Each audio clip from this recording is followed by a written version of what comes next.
बात नहीं बनेगी। समस्तीपुर और यहाँ जनसुराज से जुड़े हुए मुद्दों की ज्यादा समझ, मेरे से बेहतर समझ हमारे साथी जो हमारे साथ बैठे हैं उनकी है।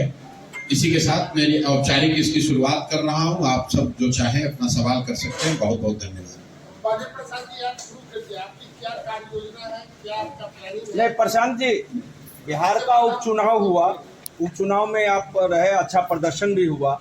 आने वाला विधानसभा चुनाव में क्या रणनीति है पार्टी की और क्या आपका? रणनीति साफ है। बिहार की जनता बदलाव चाहती है और पिछले 2-2.5 बरस का मेरा अनुभव यही बता रहा है कि बिहार में एक बड़ी संख्या में, मैं समझता हूँ करीब 2/3 लोग, चाहे वो किसी भी दल किसी भी विचारधारा के मानने वाले हों, लोग बदलाव चाहते हैं।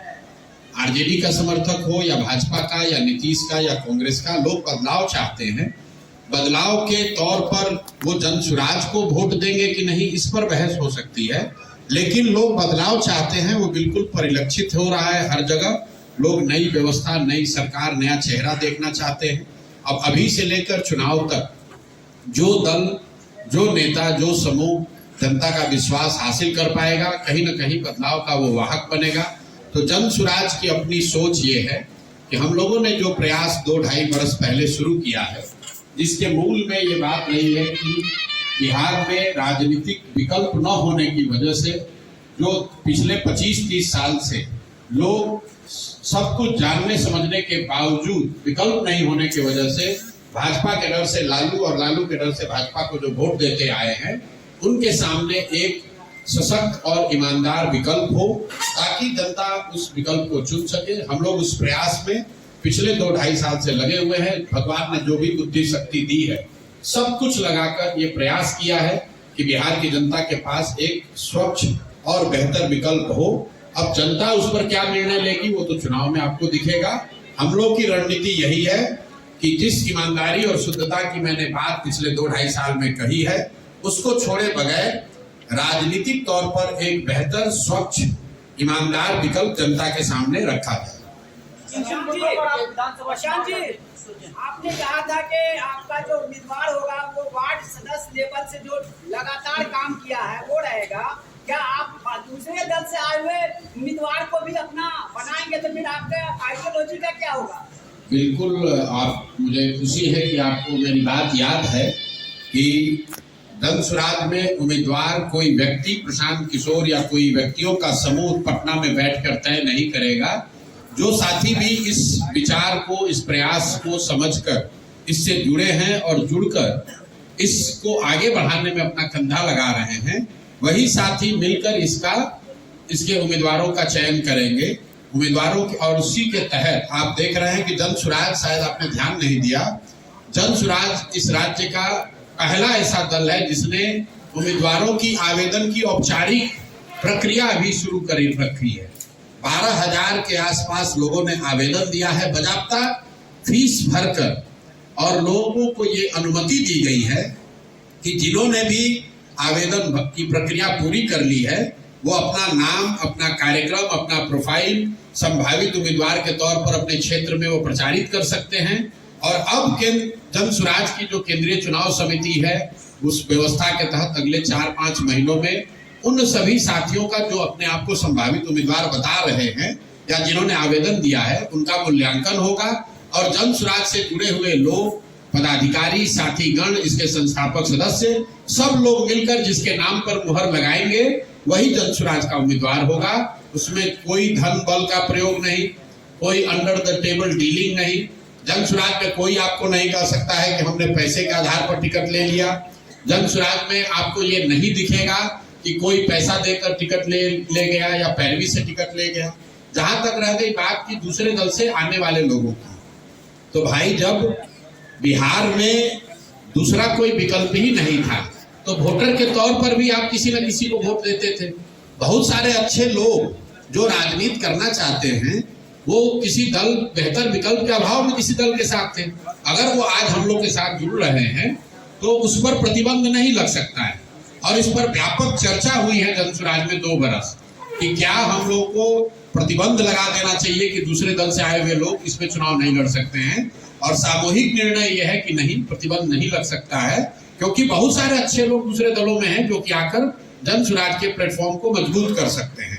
लेकिन जो बात मैंने कही है कि बिहार में कोई 1200-1250 तय किया गया है कि ज्यादातर कैंडिडेट जो चुनाव लड़ेंगे वो राजनीतिक पृष्ठभूमि वाले ऐसे लोग नहीं होंगे जो पहले से जिनके परिवार या उनके परिवार के सदस्यगण चुनाव लड़ते रहे। कुछ अपवाद जरूर हो सकता है, लेकिन 2/3 से ज्यादा लोग जन स्वराज में वही चुनाव लड़ेंगे जो शायद जीवन में पहली बार चुनाव लड़ रहे होंगे, और कुछ लोग तो उसमें ज्यादातर लोग ऐसे होंगे जिन्होंने कि शायद राजनीति अपनी पहली बार जीवन में शुरू की है। तो बहुत बड़ी संख्या में, मोटे तौर पर बहुत बड़ी संख्या में आपको नए चेहरे, नए राजनीतिक चेहरे आपको जन स्वराज के टिकट पर चुनाव लड़ते हुए दिखेंगे। विकसित बिहार बनाने के लिए क्या विजन लेकर आए? भैया 2.5 बरस से विजन बताते बताते गला में गांठ पड़ गया, आपको ध्यान नहीं आ रहा है। तो 3 बातें जो मूलभूत हम लोग कह रहे हैं कि 15 साल से कम उम्र के बच्चों के लिए इतनी अच्छी शिक्षा की व्यवस्था हो कि कोई भी लड़का आगे चलकर बिहार की व्यवस्था पर बोझ न बने, उसको सरकारी मदद की जरूरत न पड़े। 15 साल से 50 साल की उम्र के जो युवा हैं, जो वापस जाकर पढ़ नहीं सकते हैं, जो उनको हर हालत में उनके हाथ में पूंजी उपलब्ध कराया जाए ताकि वो स्वरोजगार कर सकें, अपने लिए रोजगार और इनकम का जरिया पैदा कर सकें। और 60 वर्ष से ऊपर के लोग जो ना पढ़ सकते हैं, ना अब नया कोई रोजी रोजगार कर सकते हैं, वो इज्जत की जिंदगी जी सके, इसलिए कम से कम उनको 2000 रुपए का मासिक सुविधा जरूर सरकार की ओर से दिया जाए। ये 3 बातें हम लोग मूलतः बता रहे हैं। लेकिन पूरे बिहार के विकसित होने की जो बात है, हम लोगों ने कहा है कि पंचायत वाइज योजना बनाकर जारी करेंगे।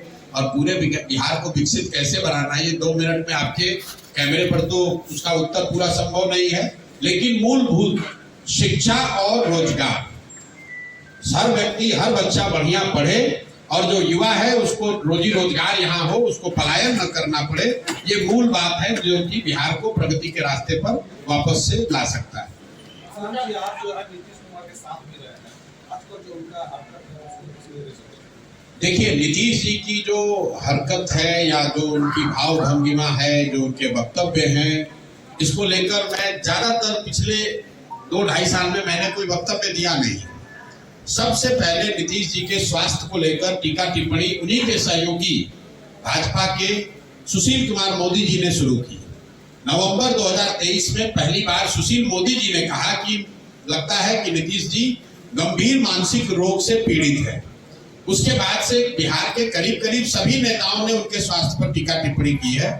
मैंने कभी टिप्पणी नहीं की थी जनवरी तक, लेकिन जनवरी में जब बीपीएससी का आंदोलन चल रहा था, अधिकारियों से या व्यवस्था से हम लोग की बातचीत चल रही थी, तब मुझे इस बात का अधिकारियों के माध्यम से भी फिर से ज्ञान हुआ, समझ आई कि नीतीश जी की मानसिक हालत दिनों दिन इतनी खराब हो गई है कि उनको ज्यादातर विषयों की समझ ही नहीं है, कोई उनको पता ही नहीं चल रहा है कि राज्य में हो क्या रहा है।